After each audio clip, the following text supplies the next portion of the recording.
Hello folks, Kaz here from blockheadUK. My LEGO user group, the London Atholls, has another show in a couple of weeks' time, so I thought I would try to make a new Great Wall Contraption module to take along.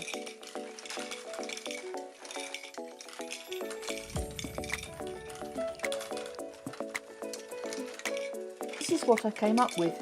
It's called Buckets of Fun and starts with a near vertical conveyor belt which transports the balls to the output side of the module.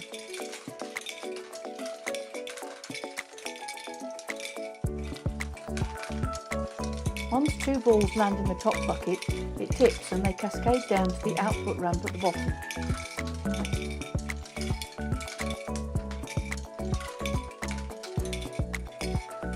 Unless they end up on the floor, which seems to happen a lot.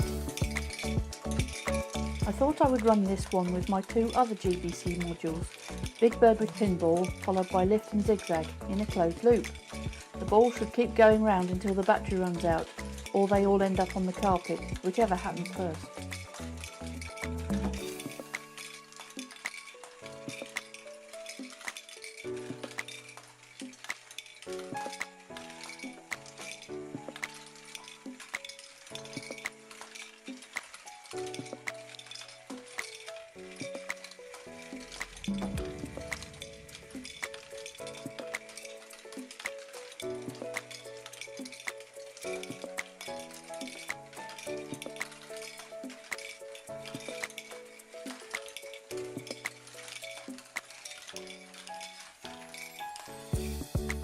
If you enjoyed this video, please give it a like and subscribe to my channel so you can see new content when it is released.